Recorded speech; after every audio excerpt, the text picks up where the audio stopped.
We begin today's show with what else but the latest on Shaq Leonard. He is going to visit the Cowboys on Tuesday. This gives Dallas and closer Jerry the first chance to convince Leonard to sign with them.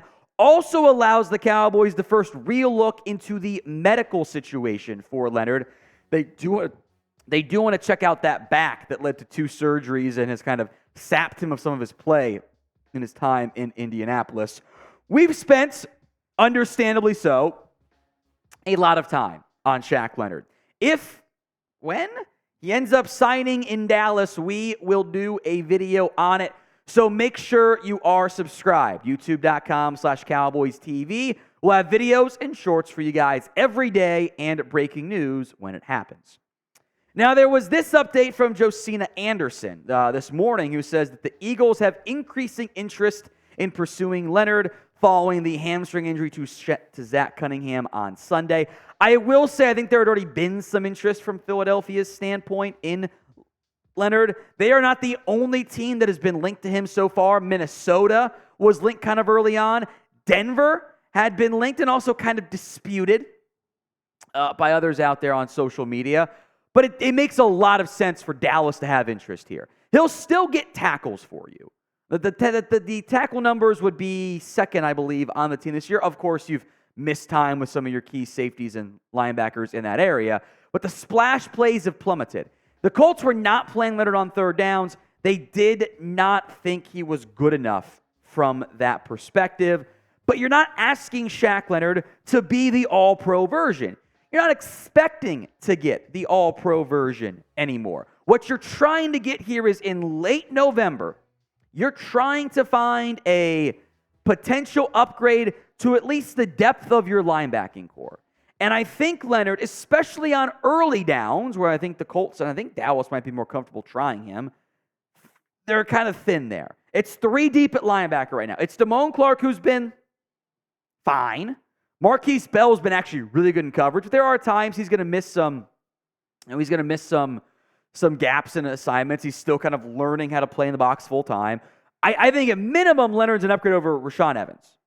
Like at minimum, I think you have a better linebacker 3. And if you can add a basically vet minimum linebacker 3 for the back quarter, third, whatever it is of the season, and you prevent the Eagles from getting a linebacker 2 or whatever, I think that makes a lot of sense. So do you want to sign Shaq Leonard? Y for yes, N for no. It'll be the pinned comment on today's video. The ad comes here on YouTube. Take advantage of it. Head down there and let me know. Like I've kind of mentioned, I am down to add him. I do want to set the expectations appropriately. He's not the same guy he was in his prime. This is not the stat sheet stuffer in the most positive way possible. And he might only end up being linebacker 3 in kind of a rotational role behind Damone Clark and Marquise Bell. But he's cheap and at least offers decent depth. And that's actually very tough to find at this stage in the NFL calendar. And you know what? Maybe Dan Quinn can fix him. Maybe Dan Quinn can get in there and go, I'm going to have you do this instead of that you were doing in Indy. And boom, you're going to look a little bit more like your prime version, even if I think he has lost a step or maybe more than a step from that all-pro version. Also, make note of this. Jerry Jones, at his core, is a salesman, and he's damn good at it. And once Shaq Leonard gets in the building, as long as the medical stuff checks out, I do think this will end up happening, and I do think Dallas will end up signing Shaq Leonard. Now, it's not going to be for much money. There's a chance he goes to the practice squad to start even, but I do think this is, you know, it would have happened with Odell Beckham last year if the medical checked out. Odell Beckham didn't say, I'm not going to play until the playoffs. Like, Beckham kind of took himself out of the running from that standpoint, which worked out for him. Got a big fat deal from the Ravens in the end. But I think as long as the medical side checks out, as long as the Leonard side is good to go and the Cowboys still have interest afterwards, there's a very good chance he ends up signing. Now, today's show is made possible by Prize Picks. This is the largest independently owned DFS platform in North America. Here's why I love it and why I'm all in on it. It's you against the numbers. Just pick more than or less than on 2 to 6 player stat projections. Get at least 2 out of 3 right or 3 out of 4 right for the flex play, and you'll come out on top. You can mix and match sports, NFL, NBA. The reboot policy, it's injury insurance. Player goes down the first half, does not return. your picks still stay in play. They are the only DFS platform to offer injury insurance, and I love the flex play because I'm really good about getting 2 out of 3 right. I've done it in 7 of my last 8 weeks, and only 2 of them actually got all 3 right. So because I keep doing the flex play, I'm hitting. I was worried about Mahomes on Sunday, 12 passing yards in the first quarter, and I'm like, oh no. Oh, he got to almost 300, so that one hit. Trenton Irwin had 1 catch for 25 yards, all I needed. And ended up Jake Browning was only had 9 yards on the ground, not 12.5. That one was kind of painful there. But head over to prizepicks.com/CLNS and use code CLNS for a first deposit match up to $100. Link will be in the comments section and the description of today's show. It's prizepicks.com/CLNS and use code CLNS for a first deposit match up to $100. Let's talk injury news and safeties here on today's show. Sounds like Jayron Kearse is trending towards a return against Seattle. He was limited in practice today, has been more of a lighter day to a certain extent. I will also make note that he was limited on, this amounts to a Wednesday day basically, but limited on Wednesday, even though I know it's Monday, but Wednesday from the normal game week calendar, means you're going to be able to go. I think he will be back out there after missing last week's game against the Commanders with that back issue. Kearse has kind of stabilized his play. I thought pre-bye, he was not playing very well. I thought he was really struggling. Frankly, given the very high expectations I had of the safeties entering this season, I have been disappointed by the safety play. Jayron Kearse has made some splash plays, but Malik Hooker really hasn't. Donovan Wilson was one of your best tacklers last year, and he's been kind of just iffy so far this year. I am still not opposed to finding ways to rotate in Wanye Thomas. I know the Cowboys have already paid Hooker and paid Wilson, although they have not paid Jayron Kearse yet. I am okay giving Wanye Thomas some more playing time. I do not think that is necessarily a bad thing at this stage for the Dallas Cowboys. So do you agree with me? Should Wanye Thomas get some more playing time? 1 for yes, 2 for no. Sound off in the comment section right now. In addition to Jayron Kearse being limited, Rico Dowdle also limited. He'll be good to go. 4 Cowboys did not practice today. Tyron Smith, Zach Martin both got the NIR, that's not injury-related, rest designation. They are fine.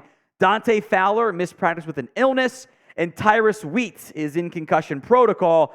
Do not rule out a potential IR stash for Tyrus Wheat to make room for maybe a Shaq Leonard in the not-too-distant future. Another player who is now suddenly available in free agency is Marcus Peters. The Raiders chose to cut Peters today on Monday after he had been benched against the Chiefs, had a brief altercation with head coach Antonio Pierce, played like 20-something snaps in total. He is due, I did the math on my own, I think that he owed about $800K the rest of the year. Raiders reporter said $1.5 million was what was due, but that was the total incentive stuff and like cash money, so I think that might have been a little bit off on the number side from the publicly available contract stuff there. The issue with Marcus Peters, who's been linked to Dallas many a time before, he ain't played that well this season. Little high on the completion percentage. 70% is a lot. The yards actually aren't that bad. They had the one nice pick 6, but only 4 pass breakups. The other issue you play into here on Peters is who are you moving on from? Because he's not going to help you on special teams. And he'd be at best cornerback 4 right now because he's not going to play over Bland or Gilmore, and he's not a nickel. So, probably better than Jordan Lewis, frankly, right now. So, are you going to make him an active CB5 and cut Eric Scott, or maybe you can cut Noah Igbenogany, but Igbenogany can play special teams for you. I don't know if Peters, at this stage in his career, moves the needle for you very much. I would not be surprised if he ends up back in Baltimore, by the way. So would you add Marcus Peters? S for you'd sign him, P for you'd pass. Sound off in the comment section right now. We'll wrap up today's show with some wide receiver 3 conversation. The Cowboys continue to fairly heavily rotate the wide receiver snaps and targets behind CeeDee Lamb and Brandon Cooks. It's Michael Gallup, Jalen Tolbert, and then to a lesser extent, KaVontae Turpin and Jalen Brooks. So all three guys have had catches of late. Not all of them have played every game, but there has been some rotation involved in there. Who do you believe is the best wide receiver 3 option?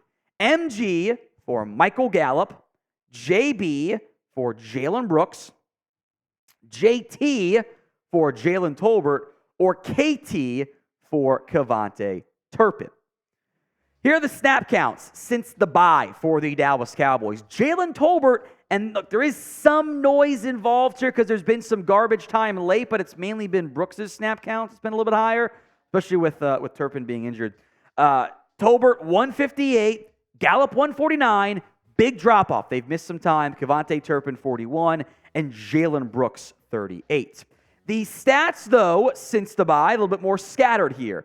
Gallup actually has more catches, 10 for 153, and it's looked a little bit more like the efficient version that you needed to get there, although he's not quite been, the best still. But he's been better than what we saw. At least he's not dropping big third down plays, right? Jalen Tolbert has been actually kind of a low-key good blocker. Same with Jalen Brooks for you. Turpin maximizes his touches as well as anybody in the NFL. 5 catches, 2 of them have gone for scores so far this season.